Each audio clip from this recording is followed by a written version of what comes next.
幻想郷は私たち外の世界では起こり得ない現象が起こりうる摩訶不思議な場所。例えば指パッチンだけで衝撃波を起こす女子高生や、軽く裏剣で鐘を鳴らす住職、お払い棒で頭をかち割る10代ぐらいの巫女などが存在する。一体彼女たちはどのような力を持ちどのような原理で不思議な現象を起こしているのか、この混沌とする謎を外の世界の科学で一緒に見ていきましょう。皆さんようこそ、東方ゆっくりスクールへ、研究部部長のゆっくりレ夢ムです。ゆっくりマリサだぜ。今回は東方プロジェクトの科学第2弾をやっていこうと思います。やったー、あまりにもぶっ飛んだ結果ばかりだからこの企画楽しみにしていたんだよ。今回の科学の授業はこの東方空想読本という、東方を科学的に見たとても面白い本を参考に紹介していきますよ。ほうほう、そんな面白そうな本があったんだ。それではまずはじめに、いざよい昨夜の時を止める原理を科学していこうと思います。最高すぎる内容。高魔教の5面ボスを務めるいざよい昨夜。いざよい昨夜は、悪魔の住む館と呼ばれる高魔館に住む唯一の人間にして、メイドたちのリーダー。そして昨夜といえば、時間を操る程度の能力を持つメイドですよね。愚問式によれば、昨夜が行えるのは時間の加速減速停止が行えます。昨夜はこの能力でナイフを停止させたり、お酒を作ったりすることができるんだよな。日常生活においても非常に便利で応用も効く、まさにチート能力。この能力はジョジョの奇妙な冒険のディオのスタンド特有の能力として、時間停止止まった時の中を動くというものが元ネタになっているんですよ。またただ能力を真似ているだけではなくて、衝撃の意味があるんだよね。ここでは最も便利で、スペルカードでも応用している時間の停止について科学していきますよ。まず時間の停止は、昨夜以外にのみ作用しますよね。しかし普通は自分を残して時を止めた場合でも、昨夜は動くことができないのです。なぜなら彼女の周りには空気が存在しているから。なるほど、昨夜以外の時間が全て止まっているとすれば、もちろん昨夜を包んでいる空気も時間的に停止しているはずだからか。そして時間的に停止している時間経過がゼロということは、物理的にはどのような現象も起こらないのと同義ですよね。つまりは時が止まっている限り、周囲の空気には運動という現象が起きえないのです。そして周りの空気が動かないということは、それに包まれている昨夜も当然動けないことになるんですよ。これを元に漫画、東方暴月賞にて渡月頼姫は能力で雨を降らして時を止めても昨夜が動けないようにしていたよな。そうそう、普通それの空気の時点で身動きが取れないよねという話になりますよ。雨で動けなくなるっていうことは、空気でも動けなくなるということだと制作者のズンさんも多分分かっていたのだろうな。しかも時間停止というのは弊害は、これだけではとどまらないのです。昨夜の周囲の時間が止まっているということは、周囲では一切の物理現象が停止しているということであり、昨夜は周囲と力やエネルギーのやり取りが行えない、ということでもあるんですよ。となると、まず周囲から光が来ないため、彼女の視界は闇に沈むことになるのです。なるほど、光も停止するから周りも暗くなるのか。もちろん外から来たる音もなく、無音の世界が生まれるのです。聞こえるのは自分の息遣いぐらいだけだろうな。その息遣いすら、空気が流入しないために窒息状態に陥り、すぐに聞こえなくなるでしょう。それ以前に大気圧もないため、急激な気圧変化で鼓膜が破けているかもしれないんですよ。時間停止中があまりにも過酷すぎるだろ。また重力も届かないので、長い時間にわたり時間を止めれば、宇宙飛行士によく見られる宇宙酔いや、筋肉の萎縮など様々な健康被害を引き起こすことになるのです。身体に被害のデメリットだらけじゃないか。これは時間停止して筋トレしないとだな。いやそれだと筋肉縮む一方だよね。この昨夜の状態は、生身で宇宙に放り出された時のそれに近い状態ということですね。非常に便利そうな能力だけど、科学的に見るとまさかそんな過酷な能力だったとは。見た感じはチート級の最高能力ですが、かなり努力のいる能力だったとは意外でしたね。また本家、空想科学読本では昨夜ではないのですが、時間停止のエネルギーについても書かれていたのでご紹介します。それは気になりすぎてやばい。こちらでは金曜ドラマのスペックの時間停止について書かれていて、時間を停止というわけではなくて、逆に昨夜がとんでもないスピードで作業をして時が止まっているかのように見せるというもの。なるほど、昨夜だけがものすごいスピードで時間が流れているってことね。時を止めるとは似て嫌なる能力ですが、昨夜も時間を早めることができるので、こちらを焦点に考えてみましょう。では昨夜の時間は、具体的によりどれほど早くなれるのか考えていきます。仮に1秒で5日のことだとすれば、5日は42000秋だから、昨夜の時間は周囲より42000倍も早く過ぎることになるのです。数倍とかじゃなくて、42000倍も早く過ぎるのかよ。ここでは、40万倍と考えることにしましょう。昨夜は常人の40万倍の速さで動き、昨夜には周囲の全てが40万分の1に鈍く見えるわけです。昨夜が自分の時間において、普通の歩行速度の時速 4km で歩いても、周りの人にとっては時速160万 km、東京から大阪まで高速道路に沿って 473km ですが、昨夜はこの距離を、たったの11秒で歩くことができるのです。注意、東京から大阪までたった11秒で歩けるのかよ。これならめっちゃ便利すぎる能力じゃん。ただし11秒で歩けるだけであって、疲労は同じぐらいのはずなのでなかなか大変だとは思われますね。そうか、結局かなり体力のいる能力ということか。しかもコウマ館で働いているとなると昨夜の負担は半端ではないでしょう。しかしお酒作りといった他のものの時間を早めるのはとても有効ですね。それならコウマ館に出た方が良くないか？昨夜に派転職をおすすめしますね。速報、ゲイドン邸にメイド長現る。それでは次に紹介するのは、社名丸綾のスピードの秘密を科学していきますよ。ほう、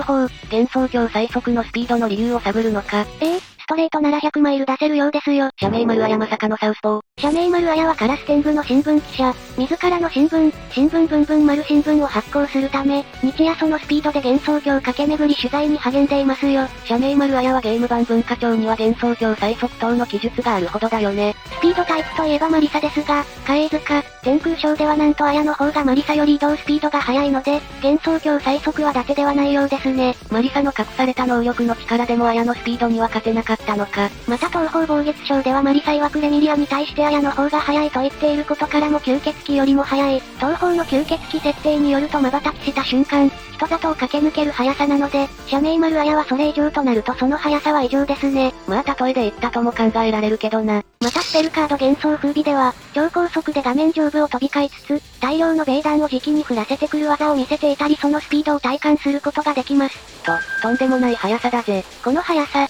私でなきゃ見逃しちゃうね。いやそれハンターやろ。あまりの速さに、画面上は綾の姿はレーザーとしてしか認識できず、こちらの攻撃を当てることはまずできないでしょう。風神録では手加減してくれたらしいけど、全力ならどんなことになっていたのか。難易度ルーナキックでは強化版無双風神に変化します。まだ上があるのかよ。さて、社名丸綾のスピードの凄さが分かったということで、このスピードについて科学していこうと思います。まず綾の最高飛行速度は一体どれほどなのか考えていきますよ。生身の人間の速度記録は、オーストリアのバウムガルトナーさんが達成した時速 1342km で実に音速の 1.24 倍に達するのです。彼は成層圏からの垂直落下でこれを達成したのですが、これは原理上マリサなどでも同じスピードを出すことは可能なんですよ。垂直落下するとそんなにも早く落ちることができるんだ。幻想郷最速を名乗るからには当然この人類レコードを凌駕していると考えるべきであるため、綾が超音速で飛ぶメソッドを考えてみます。音速を超えるには相応の推進機が必要なんですよ。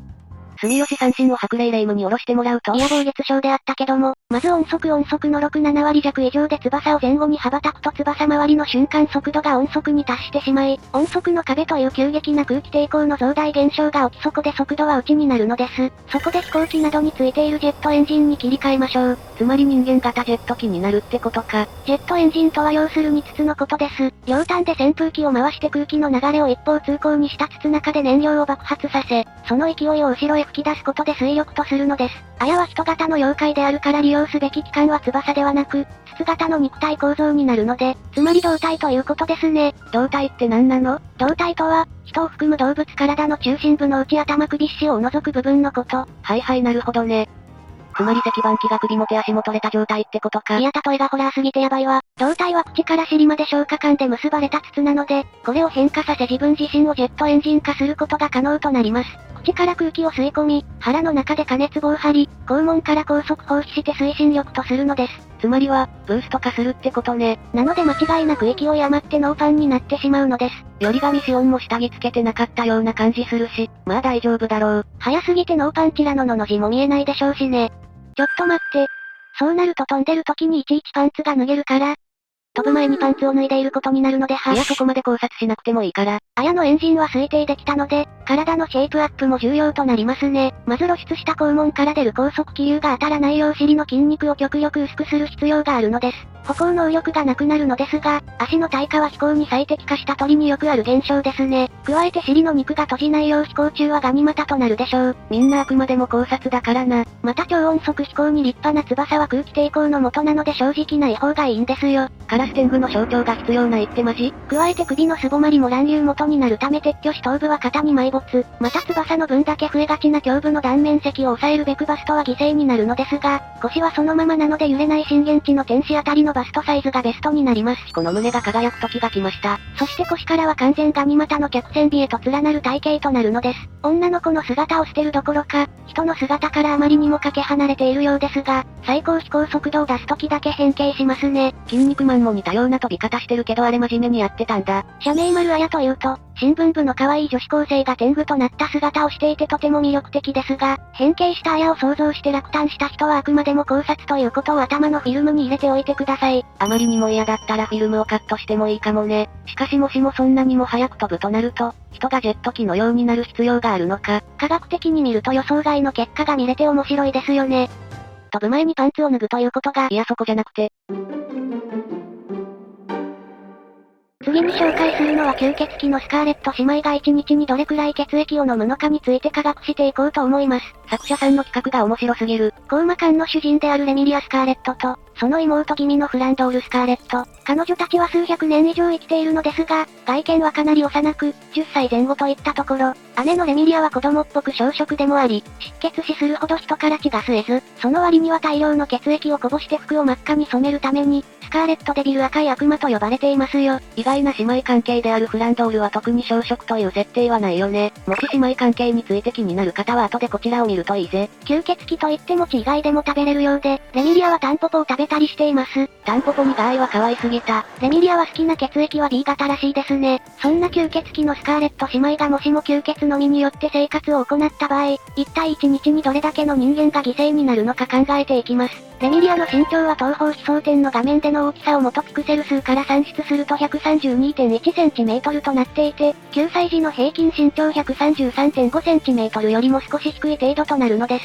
へえ、設定では人間で言えば10歳にも満たないような背の高さとなっているけど、ちゃんと設定された内容でドット絵も作ってたんだ。格闘ゲームのプログラムはほぼ黄昏さんに任しているようなので、黄昏さんの忠実さが垣間見えますね。では、身長 132cm のレミリアが1日に必要なカロリーですが、その算出方法は結構あるのです。東方科学読本では簡易な方法として、身長から標準体重を求め、その標準体重に普段の身体活動レベルから求めた、標準体重 1kg あたりに必要なおおよそカロリーをかけることによって1日の必要カロリーを算出する方法を使っていました。標準体重は体重身長×身長で求まるボディマスインド EX の値を22とした時の体重となっていて、132cm のレミリアの標準体重は、1.32×1.32×22 イコール 38.3kg となるのです。また、レミリアは普段コーマ館の館内で生活していて、日常生活における身体活動レベルは低いと考えられるため、標準体重 1kg あたりの必要カロリーは、一般的には 30kcal ですが 25kcal 程度であると仮定します。確かに妹キャラまとめのフランの時に分かったが、吸血鬼は暗い場所が好みだと分かったから何もなければ部屋にいるだろうしな。これらの値から、レミリアの1日に必要なカロリーは、38.3×25 イコール 957.5kcal となります。血液は血球成分と結晶成分からなり、その比率はおよそ45対55。また、血球成分は 96% の赤血球と 3% の白血球、1% の血小板で構成されているので、さらに結晶成分は 91% が水分で、アルブミンやグロブリン血液凝固因子などのタンパク質が 7%、グルコースが血糖として 0.1%、脂肪が 1%、ナトリウムやカリウムなどの無機塩類が 0.9% 含まれていることになります。そして血液の比重を 1.05 とすれば、値から血液1リットルあたりの総エネルギー量を計算すると、838.4kcal となるのです。一般的な牛乳のカロリーが1リットルあたり 670kcal ですから、血液はなかなか高カロリーなんですよ。血液ってそんなにカロリーがあったんだ。だからカロリーを抑えるためにフランはケーキと、紅茶を甘さ控えめにしていたというわけですね。そして1日に必要なカロリーは 960kcal だから、1140ml 餅を吸えば十分だということになるのです。だいたい1リットルということだから、少し大きめの牛乳パック1個分ということになるか。意外と少ない？日本では、全血献血に 200ml 献血と 400ml 献血の2種類がありますので、最大の3倍分あげれば喜びますね。400ml 献血で少し疲れるから、そう思うと結構必要となるのか。フランの場合は牛乳パック分ぐらいいりますが、姉のレミリアの場合は冒頭でも言った通り小食なので、半分の 550ml と仮定するとギリギリ安全に一人で与えれることもできそうです。おお、それなら安心して自分の血を差し上げることができるな。レミリアが小食でフランも甘さ控えめでカロリーを気にしているところを考えると、二人は血液が太りやすいっていうことが分かっているようですね。おお、確かにそうなるのか。血を吸いすぎると太るので、タンポポを食べてダイエットに励んでほしいところです。速報、吸血鬼の健康食がタンポポだった件。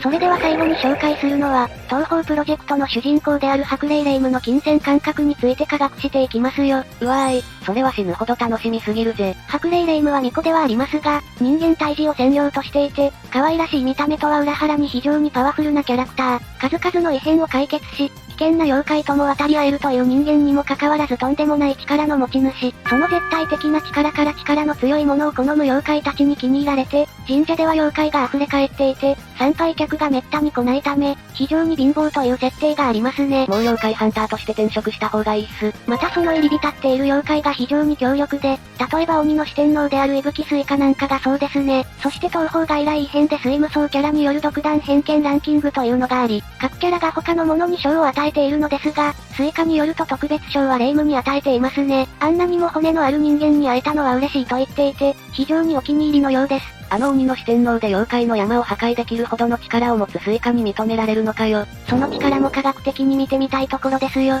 普通の神社などは信仰のためにお賽銭を頂戴しているのですが、霊夢の場合はお賽銭のために信仰しているためまさに四角点灯ですね。信仰が減ってはお賽銭も入らない。通常、巫女などの神職と言われる職業は平均して収入350万円ほどらしいのですが、霊夢がそんな額をもらっているとは思えません。へえ、外の世界の巫女そのぐらいもらってたんだ。ではどうやって霊夢は普段の生活費を稼いでいるのか考えていきましょう。聞くところによると、奇想天でアリスに対し、服用で人形供養を始めれば儲かるかなと発言していました。お人形やぬいぐるみを供養する日本独自のあれか。お寺や神社では、もともと不要になった浜屋やお札をお戻しして処分していただいたり、遺品整理のお焚き上げをしていただけるところも多くあるんですよ。中には人形供養を特化して受け付けておられるお寺や神社もあるとか。それにしても人形供養なんてアリス名案すぎるな。ある神社では実際に今でも人形供養を行っていて、段ボール1箱重量高さが合計 100cm 程度に対して平均3000円の供養費が発生します。東方で人形といえば、アリスの上海人形か蓬莱人形のイメージが強いので供養させるのはこの人形たちとしましょう。いやアリスにぶん殴られるだろそれ。アリスの体は身長が 144cm あるらしく、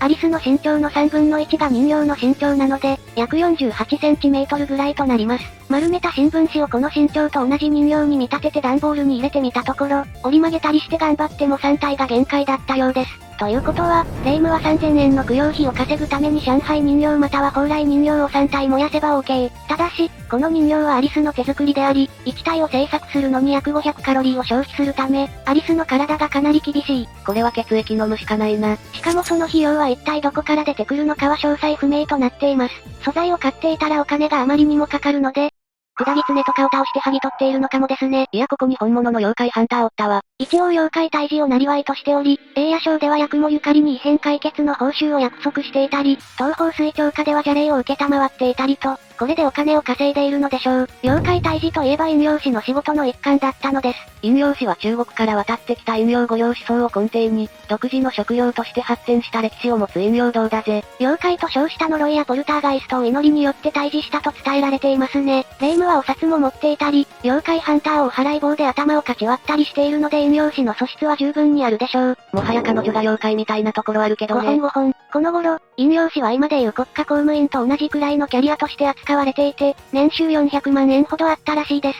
おお、そんなにも稼げるのかよ。霊夢が異変解決をした年は年収分の給料をもらっている年、異変解決しなかった年は無給として、同じ年に解決した場合は1年分の給与にまとめると、2002年に発売された東方高魔教からヨーヨーム、水無双プラス栄夜賞、嘉永塚、風神録、奇想天プラス地霊伝、精錬戦、2011年に発売の新霊病までの10年間に8つの異変を解決しているため、10年で3200万円、平均年収は320万円となるのです。月に直せば月収27万円弱というよくいるサラリーマンと同じくらいになるのです。いいじゃんいいじゃん。10代でそれぐらい稼げたら大金星だろ。しかしこれで霊夢はお金がないと言っているので、相当荒い金銭使いをしていることになりますね。想像できるな。しかし、ただお金遣いが荒いわけではなくて、退治に使う武器であるお札の供給量にお金がかかっている可能性が高いのです。神社によって値段は変わってきますが、求めやすい価格でも一つ1000円が相場ですね。そしてゲーム上の時期で使用するお札を例にすると、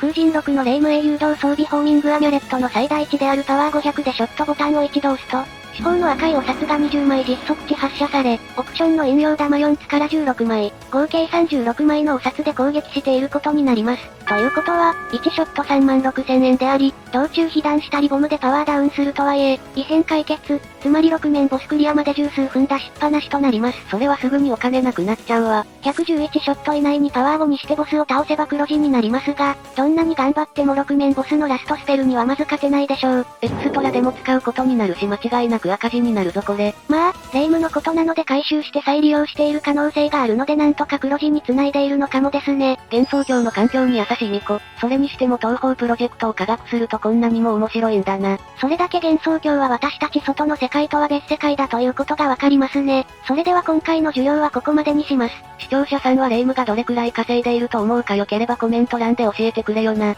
それではここまでご視聴ありがとうございました。ご視聴ありがとうございました。グッドボタンとチャンネル登録よろしくお願いします。